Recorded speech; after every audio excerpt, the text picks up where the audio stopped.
What's up, guys? So today I want to follow up on my last video, which is my concerns with NASCAR 25. I have an update. Hold on a second, guys. I want to make sure. All right. So Matt of iRacing, Matt Lewis, actually responded to the video, which my main concern in that video was, as you guys know, the AI, right?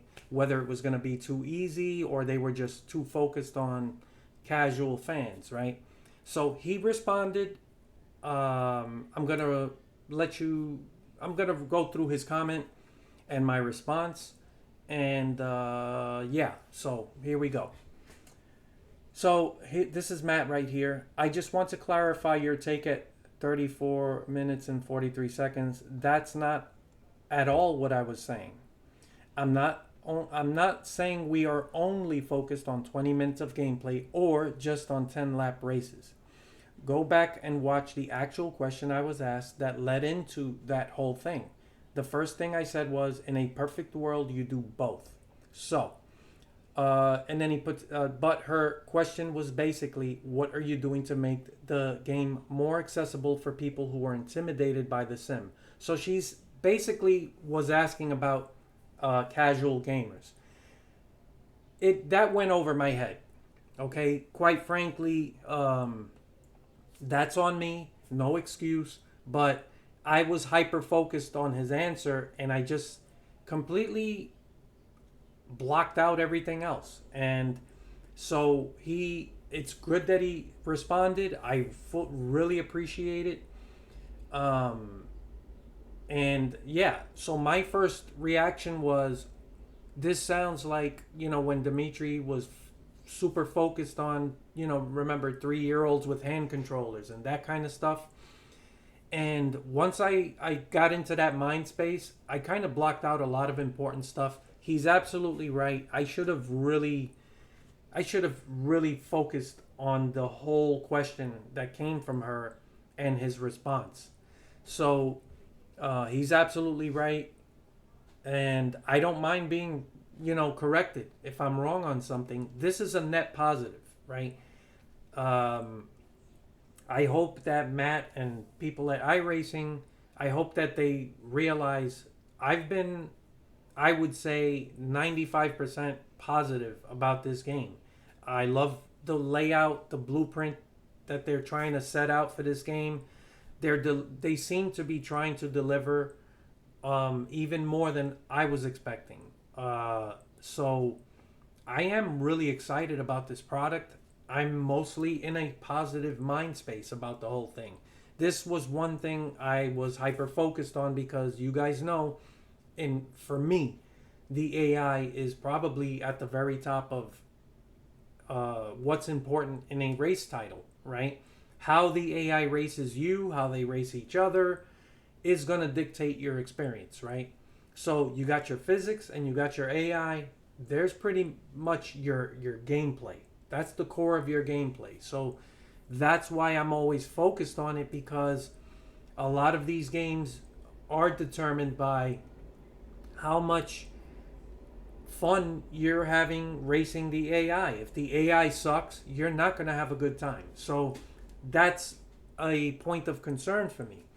But I did overlook the question that led into it, and he's absolutely right to bring this up. So I'm going to show you real quick what I said about it. This is the point that he was looking at for me.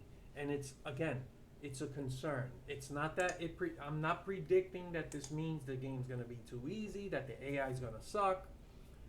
But this kind of reminds me of when Dimitri Kozko at Motorsport Games remember when he kept harping on a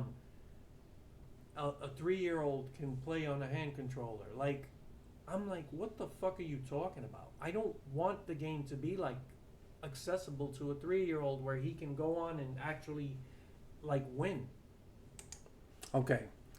That's pretty much what he's addressing, and I'm glad he addressed it. I'm glad I was wrong. Now, we still have to play the game. before we can deliver a final verdict on whether this was a success or not. But that's not what this video is about, right? Because we're not going to know yet. This video is about the fact that iRacing, Matt, and all these other people that are working on the game really care about the game, which is why I've been so excited about this product, because that is step one. You're not going to get a great game until you get people that care and know what they're doing. And I've been almost entirely positive about everything that's happened so far. So I hope they know that. I hope they realize that I'm someone that is trying to be fair at all times with my criticism. And I am happy to be corrected on this. This is a good thing. So, and the fact that, you know, they actually are watching, not just the big channel, you know, the big YouTubers, like, this is one of the smallest channels in the community. So the fact that they're aware of my criticism and they're addressing it, I can't ask for more than that. So this is the right way to handle marketing and the community, right? Talking to the community.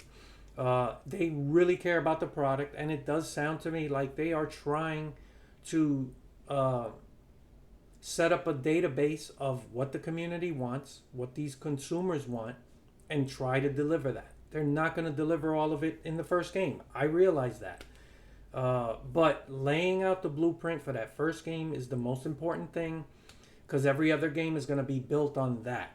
And he talked about all that. So there was a lot of really good things that came out of the Q&A. This was just that one moment that, you know, once I heard that, oh, you know, most people, they do play. And he's right. It is true. Most people do play these short sprints, right? But for him to address it and just let me know, hey, that's not what I said, and I didn't catch it, so that's on me, right? So, you know, I'm glad that I'm being at least corrected on that. So this is a good thing. It's a net positive for everybody, and I'm really happy that I have to make an update to that video, because now that concern that I had, really, it was an oversight. Like, I should have really went through what led up to his answer and all that stuff, but that's on me, right? The important thing is, it's, you know, at least what he's saying is we are building a complete game. It's not this isn't just for like casual fans. So this is really good to hear. So let's see.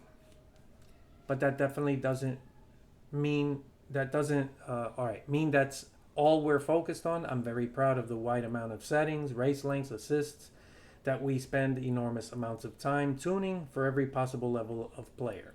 To me, it's something we've always done better than any other NASCAR game. The amount of AI tuning options we give players alone is pretty unheard of. And he's right, not just in NASCAR games, but in all racing games.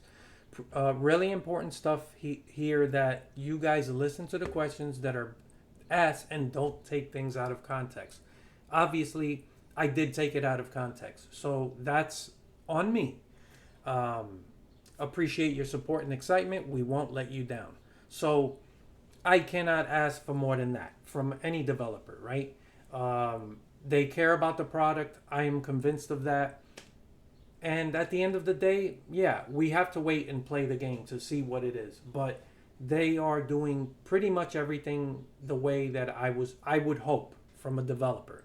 So I appreciate him taking the time to correct me, and I hope they continue to watch the community, right? The fact that, you know, that they're aware that such a tiny channel like this one, of what's being discussed here, it shows me something, and that's a good thing. Most developers only care about, does this person have a huge following? If not, who cares?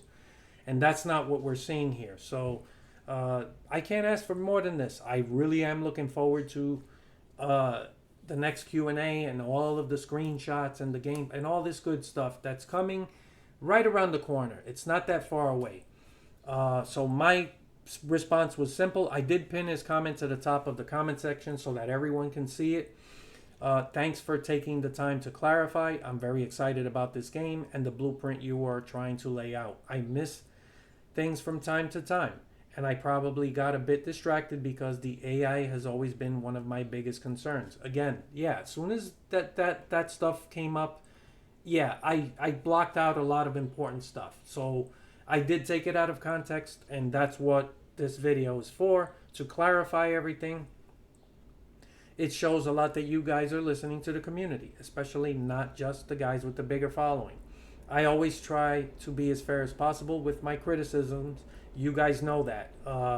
And we'll continue to do so. Thanks again. So this is really good, guys. It's really cool, and yeah, you know, it wouldn't make sense that they're just gonna put all this work into the game and then just make it strictly for casual gamers. So this is good. I think this is really good. A lot of people are concerned about the AI, and hopefully people see this, and then, you know, they're doing the right thing. I can't ask for more than that. So let me know what you guys think. I look forward to your comments later.